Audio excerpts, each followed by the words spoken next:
आज हम बात करेंगे भारंगी प्लांट के बारे में।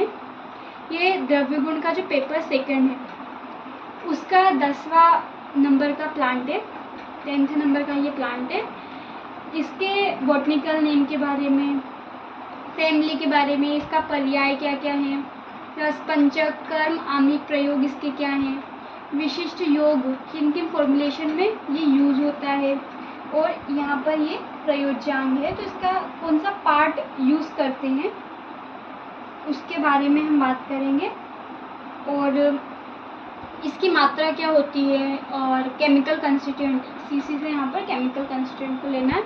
तो इसमें इस प्लांट में क्या क्या केमिकल्स पाए जाते हैं उनके बारे में हम देखेंगे। तो पहला तो है कि इसका बॉटनिकल नेम है ना, तो बॉटनिकल नेम इसका होगा क्लीरोडेंड्रम सेरेटम। इसका बॉटनिकल नेम क्लीरोडेंड्रम सेरेटम है। फैमिली इसकी वर्बिनेसी है। इसका बॉटनिकल नेम क्लीरोडेंड्रम सेरेटम, इसकी फैमिली वर्बिनेसी है। पर्याय इसके ब्राह्मण यष्टिका, खरशा, पद्मा, अंगार, वल्ली इसे कहते हैं। तो इसको एक ट्रिक से भी याद रख सकते हैं कि एक ब्राह्मण यष्टिका, पद्मा नाम की एक ब्राह्मण यष्टिका है जिसने अंगार यानी कि चूल्हे पर वल्ली शाक पकाई। ब्राह्मण यष्टिका, पद्मा, खरशा और अंगारवल्ली। तो एक ब्राह्मण यष्टिका यानी कि एक ब्राह्मणी है, ब्राह्मण यष्टिका जिसका नाम पद्मा है, उन्होंने अंगार पर वल्ली नाम की शाक, खरशाक पकाई। तो इस तरीके से ब्राह्मण यष्टिका, पद्मा, और किस पे पकाई इसने, अंगार यानी कि चूल्हे पर, वल्ली, और वल्ली रूप की मतलब वल्ली नाम की एक शाक पकाई जिसका नाम खरशाक है। तो हो गया ब्राह्मण यष्टिका, पद्मा, अंगार, वल्ली, खरशाक। फिर अगर इसके रसपंचक की बात करें तो इसका वीर्य उष्ण होगा और इसका विपाक कटु होगा। तो इसमें उष्ण वीर्य है तो इसका कटु विपाक हो सकता है। उसी तरीके से अगर इसके गुण की बात करें तो ये लघु रुक्ष गुण युक्त होती है। रस की बात करें तो ये तिक्त और कटु रस की होती है। भल्लातक जो होता है कषाय, कटु, तिक्त रस का, इससे पहले अपन ने जो प्लांट पढ़ा है उसमें कषाय, कटु और तिक्त रस का होता है। बाकी ये जो होगी वो तिक्त और कटु रस की होगी। अगर इसके कर्म की बात करें यानी कि रसपंचक को देखकर इसके जो कर्म होंगे यानी किस कर्म को ये करेगा, तो ये कफवात शामक है, उष्णवीर्य है, कटु विपाक है, तो ये कफवात शामक है।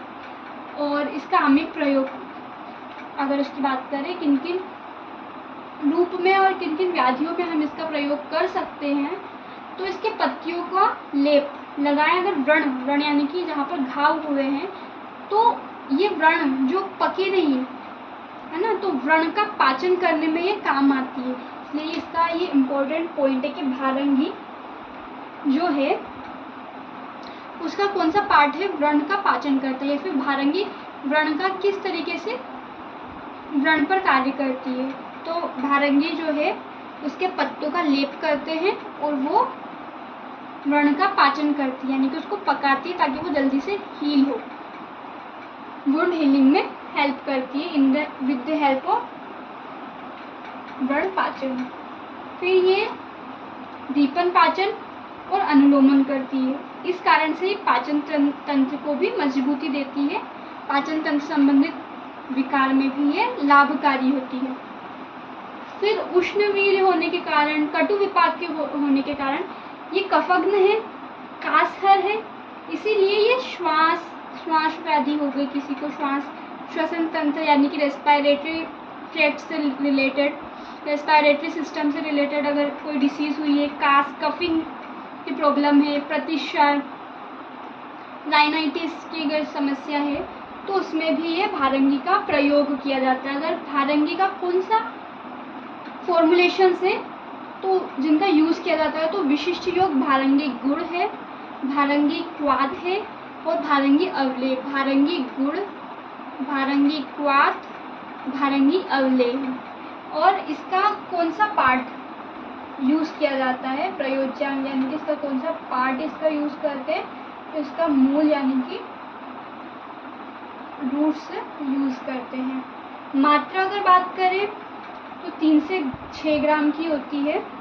और इसका केमिकल कंस्टिट्यूएंट की बात करें तो रूट्स, मूल में या फिर बार्क में सेपोनी, फिनोलिक ग्लाइकोसाइड होते हैं, और अगर इसके घन सत्व की बात करें, अगर उसका उपयोग करते हैं तो ये एंटी हिस्टामिनिक एक्शन शो करता है। एंटी हिस्टामिनिक से क्या मतलब होगा कि हिस्टामिन यानी कि जो होगा एलर्जी को नहीं करता है, तो एंटी हिस्टामिनिक एक्शन करता है। हिस्टामिन जो होता है ये एलर्जी, बॉडी में एलर्जी को करता है, लेकिन इसके अलावा भी हिस्टामिन के बहुत से रोल होते हैं।